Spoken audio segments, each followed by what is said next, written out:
it's different up there. Yeah, I was trying to get away from them, but they brought me back because I see I'm the only one right now that got the mentality to those kids should be able to talk for themselves. Mm-hmm. Now, little Johnny at the 7U, no, he can't. He can't talk.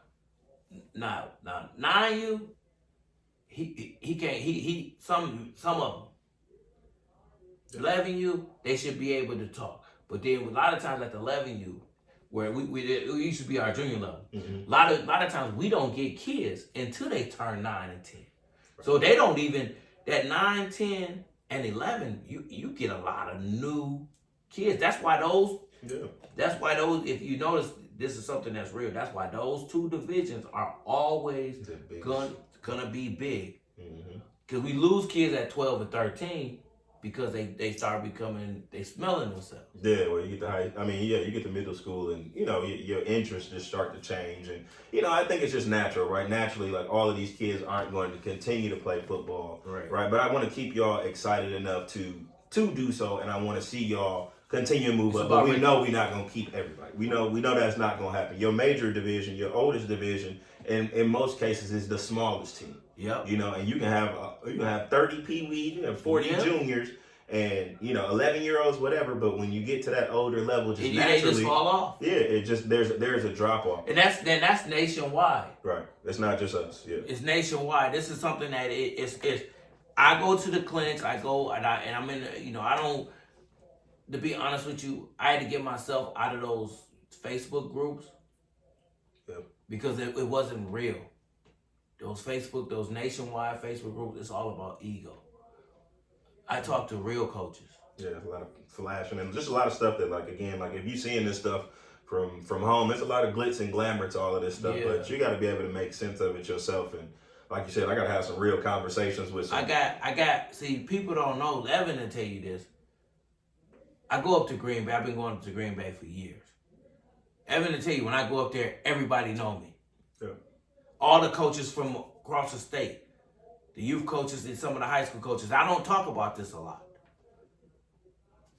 Evan came up there and he seen it. Like, they all come and talking to me. They want to know what the vibe is in Milwaukee. Right. On this level. Because we got some of the best talent. Oh. We got the athletes. We gotta retain our kids, man. Yeah, and it's just I think that's just a tough piece. That is a tough piece because, like you said, man, it's you got your in the city, right? You got your couple of high schools that I would feel comfortable with sending my kids there. Yeah, they got merits, academic merits that are gonna fit. But I think that's kind of the tough part that I don't know if we got to really answer for it. We ain't got no answer. Yeah, we really don't. That's out of our hands. Yeah, it's been tough. Like I've personally I've worked with MPS before. We've got NCSL. But we only could do and I look at it like this. And this is the realest thing I can tell you ever. We only really need to be worried about 6 to 13. We want to send them to the best high schools. So if the best high schools is somewhere else, I had to come to this realization. We got to let them go. Because the high school coaches, you guys, are not doing it. The administrators are not doing it at the high school level.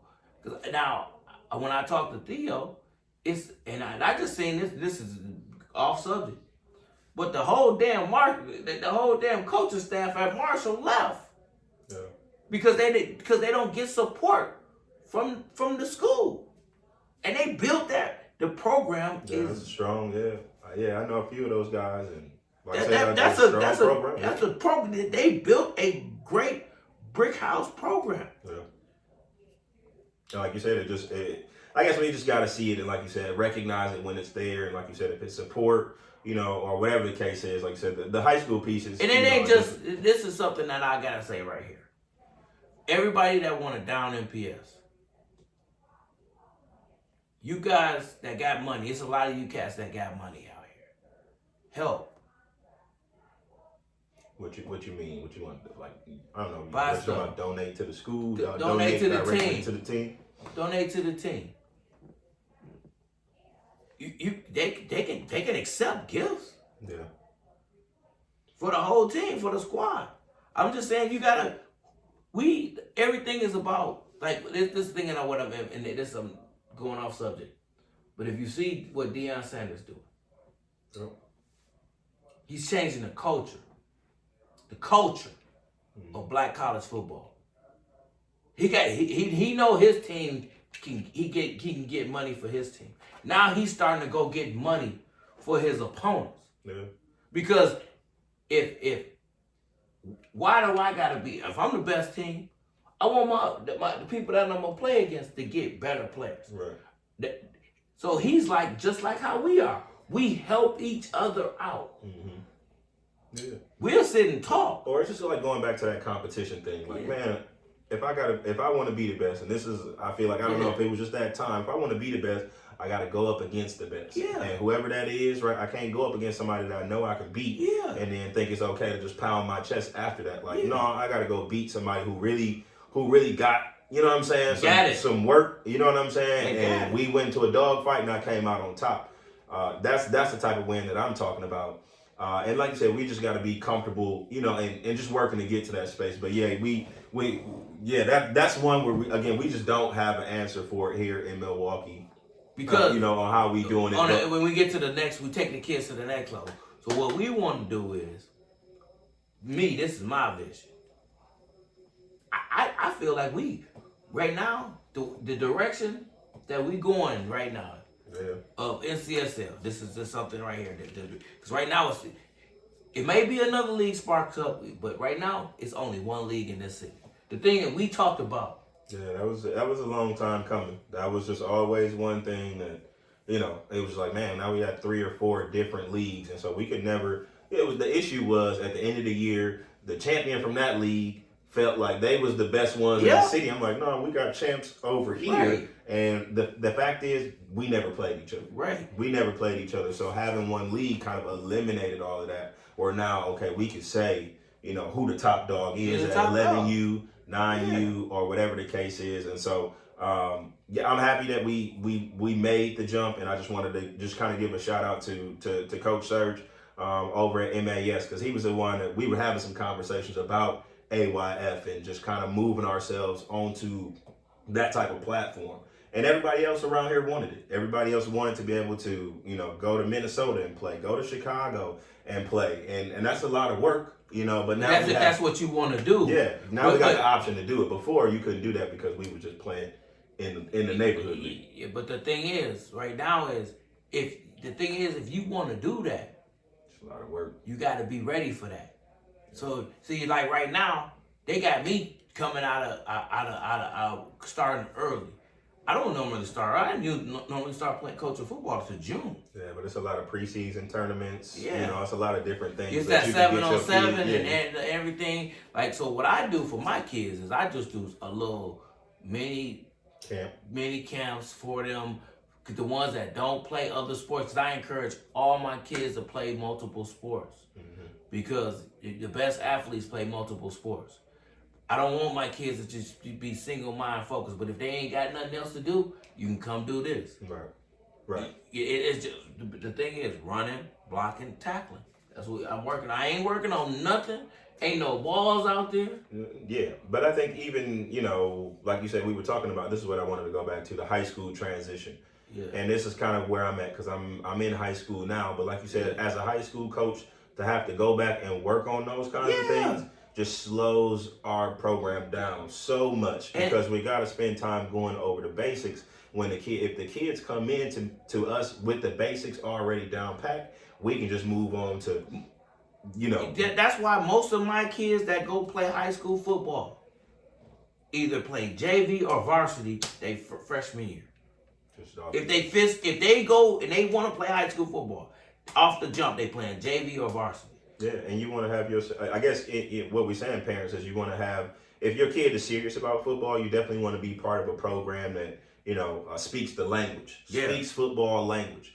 Like, as a coach, I just want to be able to tell a kid, hey, go line up on the hash mark. Right. I want them to know where the hash mark is. I don't want them to have to ask me, or if I got to show them where it is, right? That's what's taken away from the time of us as coaches. So again, if you have kids, no matter what level, if you can go home and just do a little bit of extra on your off days or working on these fundamentals, again, they come into us ready to go, and now we can help move them further. But if we gotta start at ground one, if we gotta stay at ground one, right, it's gonna take us a long time to build this. And it's even better for y'all nowadays because of the fact that the University of YouTube. Yeah, literally. The University of YouTube can help you as a parent train your son or your daughter at home on this game of football. Because they got all the drills, they got all the defenses, they got everything.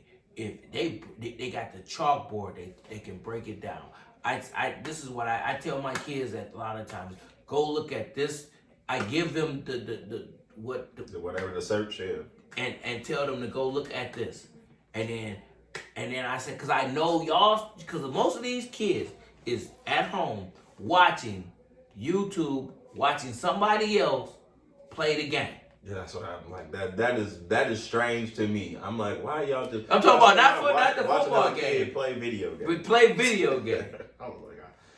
I don't know how that works. But they making money off of that. Yeah. But hey, that's what they like. That's the entertainment they like. Yeah, but like you said, if you can do that, you can also type that in. small time. Yeah. It's just a small time. Yeah. That small window. This is what I used to tell parents. Mike, I used to tell them,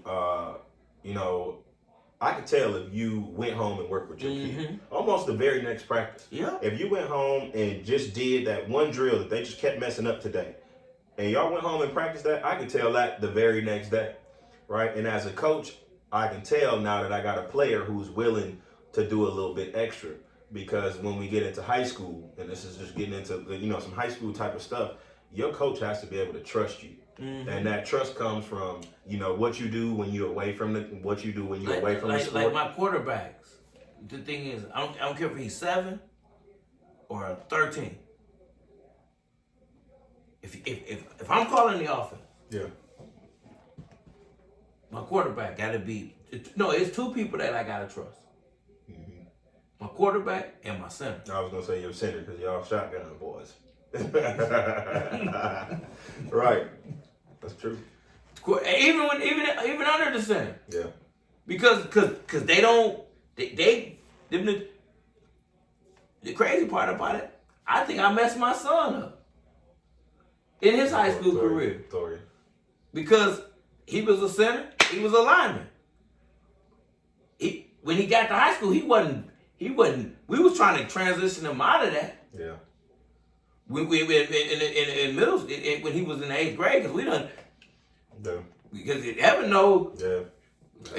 Hey, we played my quarterback one time. Man, a lot of dog fights, man. A lot of dog fights, man. That happened, man. But I think it just makes the relationship stronger. Mike got the same relationship with everybody that coached in the Falcons. He talked to all of us. You know what I'm saying, like that. And it's just love, man. It's just a certain energy. And I think at the end of the day, you were talking about you do the mentoring. You do, you're taking kids home. At the end of the day, as coaches, we all do the same thing. Yep. At the end of the day, I just wear black and red, whatever the case is. He wear black and red, I wear red and black. Yeah, whatever, however you want to put it. I just need you to know I ain't with them. That's all I care about. We different over here. But no, man, at the end of the day, man, we all do the same thing. We just wear different colors. But, as parents, all of these coaches out here, nobody gets paid. No. Nobody is paid. They out there 3 or 4 times a week, all days on Saturdays. And so that was kind of reason, why we wanted to kind of do this podcast. Because again, like you may not know that, but some of y'all be, roughing these coaches up, And then it's hard for me to get, right now I'm going through a phase where I don't got volunteers to come coach. I understand what Leonard was going through now. Yeah. See, I'm recruiting coaches. Now I got, but I can say it right here. My son is coaching One of my other players is coaching. I got kids that are coming back. They're becoming the new Evans because they came back. The players that he played with came back and coached the Falcons. They took over. See, the thing is now it's gonna be the new generation of the Buccaneers coaches. They're gonna know our philosophy, right? What we our mentor. But now I'm gonna have to do like I'm at the point where I gotta do like Ben did. I'm taking a step back. Yeah, take a step back, and like I said, man, but when you take a step back, you still helping coaches out. Yeah. You still coaching. Somebody, when I started coaching, like I still had coaches in my ear. My Uncle Brian, Freddie, like they were still, coaching and developing us along the way. But I think that's when you make the smoothest handoff, and I think, Coach Q, from off season, like, man, Brian and Freddie and Hollowell, like, man, they was on a run at that junior level with the Falcons, and literally, like, he sat up under them for, like, I think it was like 2 years before they gave him the head spot. Yeah. And literally, man, he took his, like, 3 in a row? Yeah. 3 in a row, basically, with the same formula. And so when you can have that type of transition happen. Because I was telling, when he first took over, when Evan came back and he took over, they finally gave him the round. I kept telling him, I said, you need to get your own coaches. But I said, it's going to be a process. Yeah.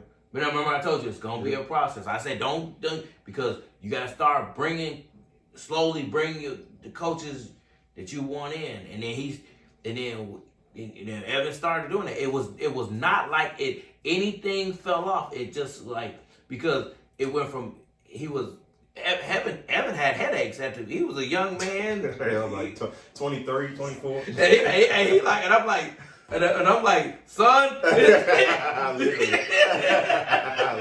me holler at you. Hey, cause we at the same park. Yeah. And I'm seeing what's going on with they not respecting him as the head, and I'm looking at him because I like me and your dad talk, and we talk. I was like. So I just gave him some. He's his own man, but I gave him as. Yeah, you just needed pages, out of somebody else's playbook, like you said. All right, I've been here before. I've seen this before.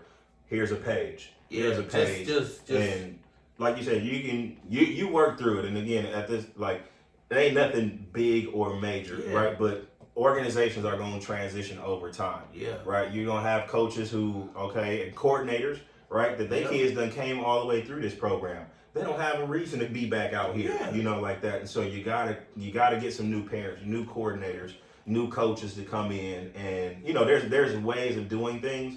But overall, I think the big thing is, like you said, like, I'm not just coaching anymore. Like, because when you coaching, you kind of locked in on winning, right? Because that's where your success is. Because you went through your stage of that. Yeah. See, you came out early. Yeah. And then because I had a long run.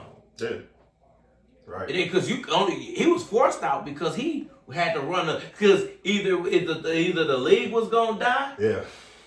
It wasn't that I know Evan because hey, hell, that's when I left because I had left before, and when I left. Evan was like, who I'm going to beat? That's when they went on 3 in a row. Let him tell it. You hear that, Q? Hey, I left. Yeah. No, they won the one against me. Yeah. Then they went on 3 in a row. Yeah. It was going down, man. But, yeah, like you said, man, things just happen over time, man. And, that was just a crazy situation. And I'm gonna say right here, this is something that I want to say. From where NCSL was at to when he took over. Because the thing about it is, a lot of people don't know. I talked to him the whole time. Daily. Even then, if I was gone, I was in another league. I was talking to him. Yeah. And I was, we was talking about what is now. What is now, this is what me and him visioned 5 years ago.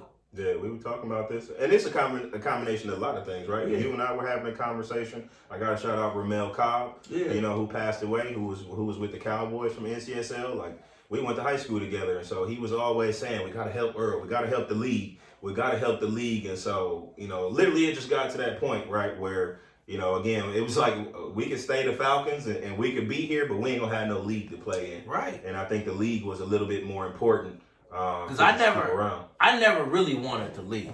Right. It's just that I could not take the disrespect. Yeah. So I left.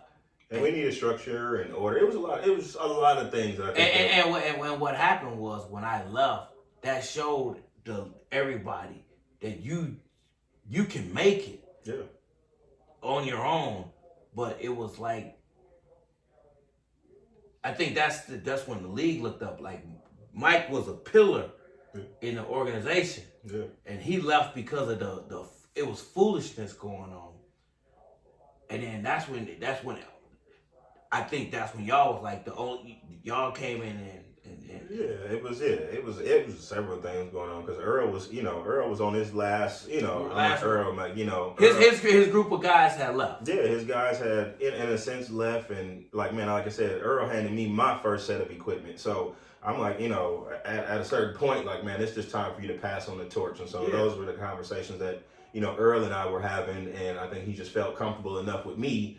I just grew up in front of Earl in a sense. I grew up in front of y'all. I'm gonna tell you right now, to be the truth, I didn't know you until you was a man already. Right, yeah. So everybody else knew you as a boy. Yeah. So, but I knew you was Ben's boy. Yeah, but no, like Theo, Dwight, like, man, I'm talking about from the time I was like 7 years old. Just like everybody know my kids. Yeah, they've been in it. My kids. This is a funny story. I gotta go back on this.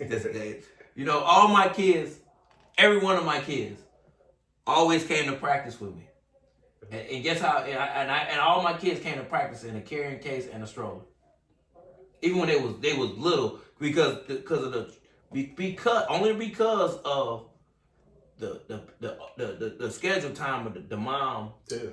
And it is what it is. Yeah. And then after a while, like Torian and Man.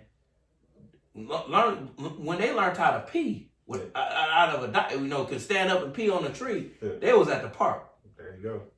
Yeah. They may not have played. Yeah, they've been playing for a long time. Man especially. I'm like, man, I've been hearing Man been terrorizing that middle linebacker spot, man, for a long time, man. And I got to give a shout out to Man because he held it down for years. In that middle, and like you said, man, I think it's like you said, they just been out there this whole time, and you have some kids that just grow up in it, but all that access to practice and all that type of stuff, like, man, it's just a game changer. It's a game changer, and it puts you ahead. But Mike, I wanted to maybe come down to maybe like one or two more questions for you. Okay. And so if we had to, one, I want you to just the Buccaneer organization. Let's just say we got some viewers watching this. They, first time catching this. Maybe they're in NCSL, maybe they're not. Right? Who are the Buccaneers? And if you're a parent looking for a team, why should they come to the Buccaneers? Buccaneers. The Buccaneers is the only organization. This I'm gonna give myself some kudos. We the only organization that's been consistently playing every season for the last 20 plus years. Every season we had a season. It may be 25 years. I don't know. Yeah, 20, exactly. 20 plus, yeah. 20 but plus. Yeah, no team, no change, no change. And, we have 3 head coaches. Wiggly, Galloway. And right now is we a family. I consider us a family. I consider my kids family. I've seen a lot of kids done grow up. My cheerleaders we done had we got the best cheerleaders in the city. I'm just gonna tell you right now. I ain't gonna tell you they come out. They come out ready. And is it Shana? Shana been doing her thing. Yeah, we done built that from going from for real 7, 8 to 10 kids to we may have 50. Yeah, we may have 50 girls. We had 30 last year. Yeah. So, and we just don't we about glitz and glamour. We ain't gonna lie to you. Because it's about having fun. I want to have the best fun. I talk crazy to my kids. We have fun. I have like special days for them. Like we in the summer this year. Like this summer, in July we're gonna have we call it the Sunday Fun Day. It's really no football. It's really like a picnic. Yeah, big old field day. Yeah, it's a picnic, and then we let them. Last year we did it. We let them cream the coach. I was gonna say, you bringing that back this year? Yeah, we're gonna bring it back. Cream the coach. I'm good for like a dub. Yeah, because we put the little cream on it, and they get to put it on the coach's face. It's a little it's opening up and let them know that we human and everything. And we have our banquet at the end of the year at the Hilton Garden. It's one of the, we rent it. We get that, and then and it's about development. Yeah, what age you start, Mike? What age can if they I say it right here, if they can start at 5 if they ready. For me. Okay. If they ready. Okay. You put them on the team. I put them on the team. Okay. Because my kids started at 5, so if I'm not gonna say nobody else kids can't play. If I let my kids play at 5, so if you comfortable as a parent. And they ready and they can pay attention. But the thing is, I'm gonna tell you, they not gonna get no playing time. They may not get a lot of playing time. Yeah. But it's the experience of getting them on the team. Yeah. Like you said, just some of it is just getting into equipment, getting in and out of equipment, putting your strapping your helmet up, putting your shoulder pads on, putting your cleats on, right? Some of the stuff is just, all right, let me just get used to this kind of stuff. You know what I'm saying? And I just wanted to point out something real quick because you talked about it. Like I said, as coaches, if I have a player that one is either too young or not really ready. Yeah. As a coach, I would not put that kid in harm's way. Right. I don't care what the situation is, whatever the case is, right? As a coach, it's my job to make sure that I put kids in position that's one, not going to scare them away from football, right? You can't put a new kid in the game and give them the ball. Right. And we can't have a girl, right? We've had girls play in this league, right? You can't have a girl on the team and in a sense, like put her in a bad position. And see, like I had my first girl play last year. My first girl ever play last year. Yeah. She was doing good until she got blindsided hit. Then it shook her up. Yep. But that could have shook anybody up. Yeah. And then. Yeah, some things are part of the game. Right. Right, but you just understand, like you said, as a coach, I'm not going to put them in a position where I'm giving them the ball, and now all 11 people from the other team. And we know, and I know my line can't block. Right. Yeah. Whatever it is, it don't make sense. So I just wanted to say that as parents, I think it's important to understand that. Right. If your kid is not ready, we got to find a position that's going to help them work themselves into being ready. And that's just part of the process. Sometimes them sitting on the bench is not that we're punishing them and not that we're because getting on that, this is a story. Uh-oh. What you got? I had a parent, her son, leg got broke in a scrimmage. Okay. And then it went off. Yeah, we died. Go ahead and tell it to the people directly. So his leg got broken. We got the ambulance and everything. So I even went to. This is the crazy part. I went to the hospital and my wife got mad at me for going to check on the kid. Yeah. And then so after the fact, now I'm all divorced and everything, and I'm out kicking it. Over here. And I see the mama, I'm dancing with her. She don't recognize who I am. And then she say, that Galloway got my son hurt. I said, man, Mike. She said, he had him playing against them kids that was too old. I said, oh, Mike wouldn't do nothing. Hey, I said, Mike wouldn't do nothing like that. Mike wouldn't do nothing like that. Mike would, no, that don't sound like Mike. Mike wouldn't do nothing like that. Then she got to really talking reckless. So I pulled out my wallet. And I said, well, you're talking to Mike right now. That changed the whole conversation. That changed the whole conversation. And it was the thing about it was, the dude was like skinny as this thing right here. And I wasn't coaching. Okay. But I'm the head. Yeah, you still held responsible. And then the thing is, They gave him the ball. Yeah. He got popped. Yeah. His leg broke. It's understandable. Now that's one. I went to the hospital twice for 2 leg breaks. One was DJ. He grown now. DJ, he broke his leg tackling somebody. And then he came and he said, "Coach, I broke my leg." I said, "You ain't break your leg." "Yeah, I did, Coach. I broke my leg." All right. That's wild, man. But no, them little dudes be funny, man. And like you said, some of the stuff comes with the game, man. Hey, and then he understood it. Yeah. He came to the practices and everything. Then when the next year, he was ready. He balled. Yeah. And he played all of high school until the COVID took his season. He couldn't play the senior year. He got screwed out of his senior year. Yeah. The COVID. Yeah. Because the one dude that he been playing with at high school, they had been playing together since they was 5. Oh, man. They was in high school together, so they had been playing together since they was 5. Man. That's crazy. And the year before they lost the they lost the city conference to King, so it was their time to win city. That's tough. That's tough, man. I think that's a tough break.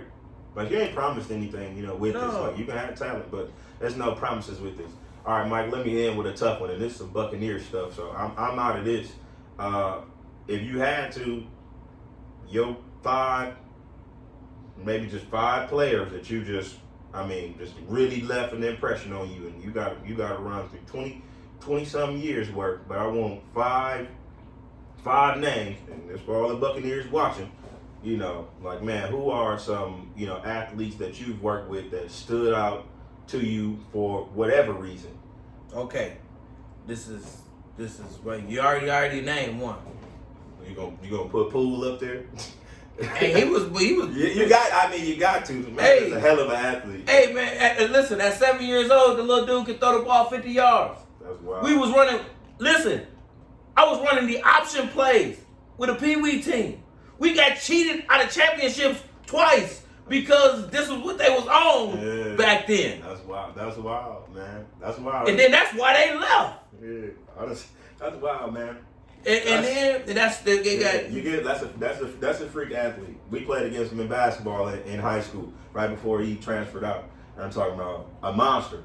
A monster. Yeah. All right, so he your number 1. We number 1. That's my number 1 player. All right, Poole, you up there, dog? I'm gonna say it like this. 2 of them is I raised them. 2 Galloways make the list. Hey. I understand it. I understand it. Cause right now Torian went to college. Yeah. Now he back coaching. Yeah. Then my son, man, he's still developing. He transitioning from football to wrestling to whatever. But you about to be a sophomore? Yeah, sophomore. Sophomore. Then I got this kid named. I got so many I can go down. So I need 5. Yeah, you 3. You want 4 now. Yeah. So, but I gotta say Stone Cold. You must be new. I ain't heard. No, Stone Cold. You wasn't around when Stone Cold was doing his dance. This is his nickname, I'm sure. Might give all his kids. Yeah, Stone Cold. His name. Because his dad's name is Austin. Correct. So I thought. So I get I'm saying the last name was Austin. So I said, okay. Then came out there, little dude, 8 years old. Man, we got the thumb. He hitting it. I'm like. Stone Cold. I said Stone Cold. Cause he that's the thing about Mike. Mike come up with these nicknames. You're gonna hear all kinds of names. On Saturdays, it's gonna be all kinds of names. And then I got Malik Williams, and then I got Baby Beast, Stone Cold. Let's see, like I said right here. Baby Beast and Stone Cold are brothers. That's the one that broke his leg, Baby Beast. So I got it like I just say right here. That's fun. Yeah, so I do like my son is a dude that's and then you pairing them up now, Mike. No, because they in the same household. Right. No, that don't work like that. I said your 5 favorite players. Households, you trying to. But I got Malik, but then I got somebody that I don't want to be. I said 5. That's why I put you on the spot like that because I knew it was gonna be hard. Hey, because I got kids. I got Malik. I got Mohawk. I got Elijah. You know, it's like then I got the kids that won the championship. I got Lil Will. I got it's so many kids. I got kids it's crazy though. The list goes on. The list could go on. I had to put him on the spot. You see, I'm stuttering. I had to put him on the spot. I knew he wasn't gonna be able to answer that. I can't answer that one. Because I can't. It's just that all my kids are good. Yeah. Because you know what I look at this is the thing is I've been coaching so long now that I got kids that come to me even when I was coaching basketball. They'll be like, Coach. I turn around, I look, then I gotta look at the kid. Yeah, for a minute. Yeah, and they grown now. They got beards and everything. They say, Coach. That's wild. I said. Then I have to look through. I gotta look. See the little kid in him. I gotta see the little kid in him. Then they be like, Coach, we won the championship, and we did this, and we did this, and we had so much fun. And then I said, and I know they know me. Yeah. Yeah, that's crazy. I see that happen, man. That's crazy when you've been in the game that long and you start seeing your players as, like you said, grown men. And the one thing that all my kids have ever seen me do is I've always had my kids with me. Yeah. Even when I was coaching them, even my little kids, I had my kids with me. So I tried to be a father. Yeah. I tried to show them what a father figure is, because a lot of times with these a lot of these women, and I'm learning that they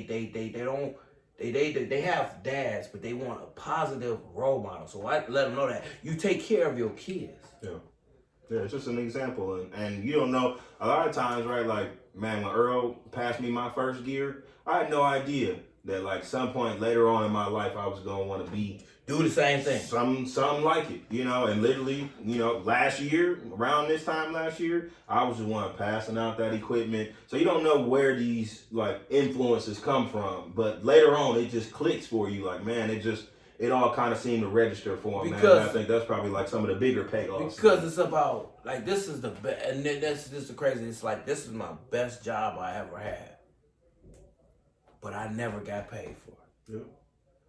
Yeah. It was I got more rewards out of it. You know, like I'm gonna get my blessings in the end. So I get my blessings in my flowers. I get my flowers in the end. Hopefully when I die, they all there. They come back and talk about what Coach used to be. I mean, you remember when Coach threw his hat across the field? You remember when Coach threw the clipboard across the field?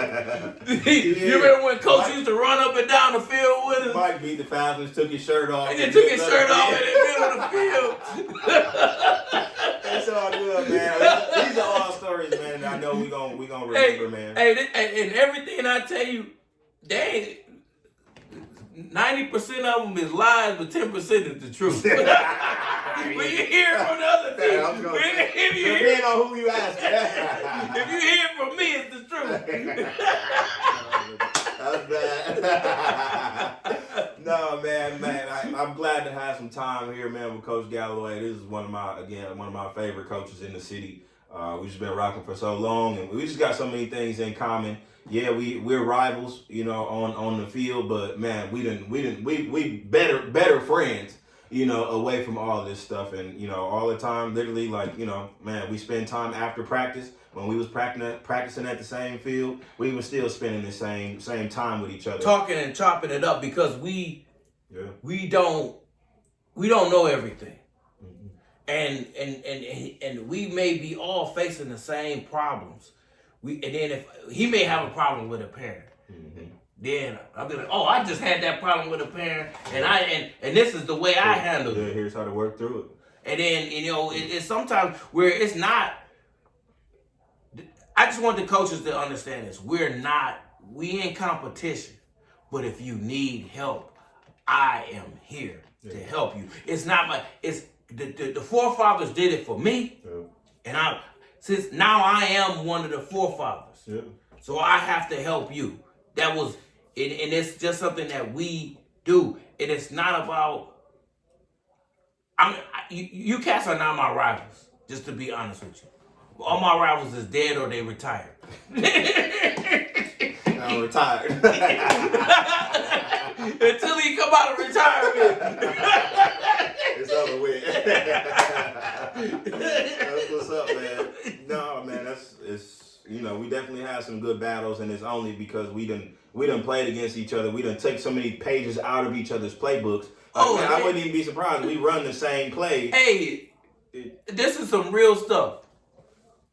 I told Leonard, we was playing against them. They had a cold defense. So I went and studied the defense. I said, Leonard, we got to run this. Because I think that's what they run. And we got to beat them at their own game. That was at the same setup. And I said, they was killing us. I said, Leonard, we got to do this. And I went and studied the defense. I went and studied and I studied and studied. And I said, we got to do this. Yeah. So we started, we was battling that. That's when we had a chess game. Then they beat us the week before. This was the junior year. They beat us the week before, right? To go to the championship. Then I'm watching the championship game. And I see them running all my plays to beat the other team. This is a true story. I'm looking at them. I'm like, what?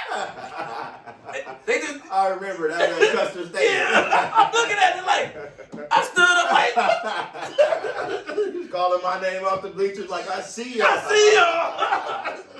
Hey man, we trying to hold it down. But what they did was they knew in a certain situation. It's not against the rules. No, it was cool though because the situation needed that play. Them plays y'all ran because y'all did exactly what y'all back was against the wall on the end zone. Yep.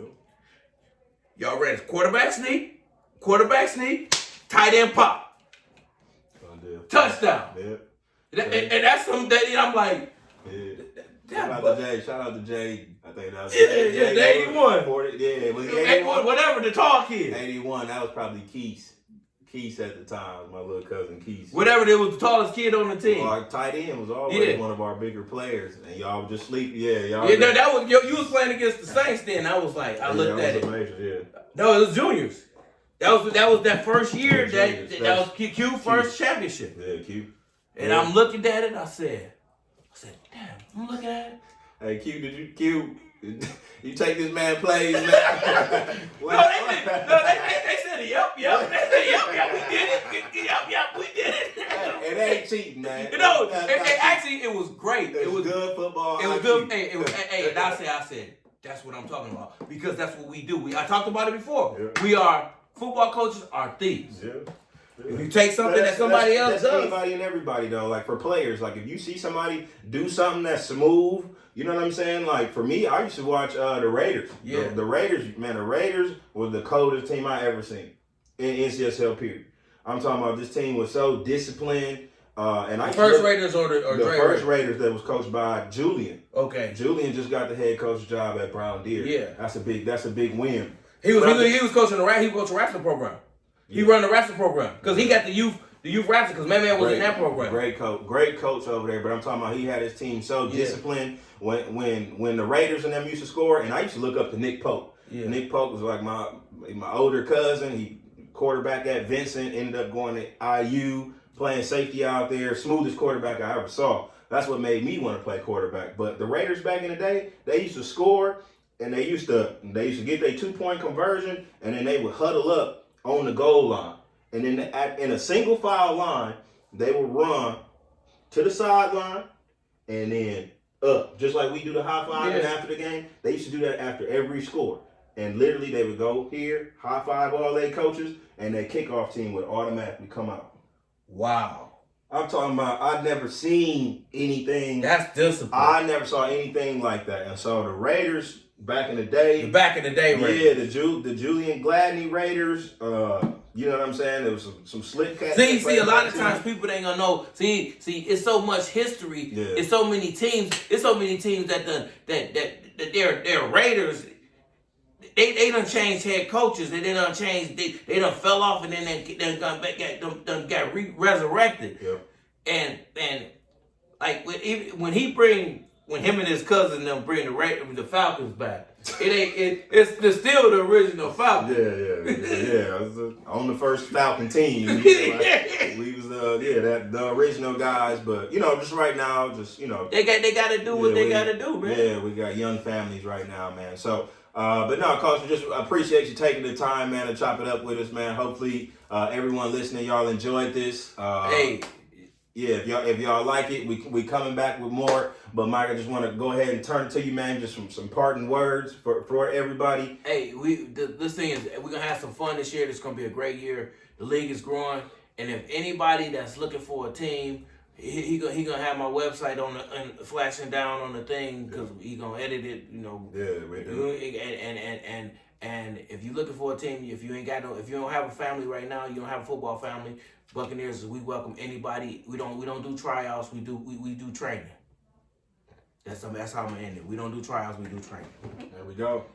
All right, appreciate y'all. If y'all enjoyed this, hit the like button, subscribe for more, and we're gonna bring more content to y'all like this.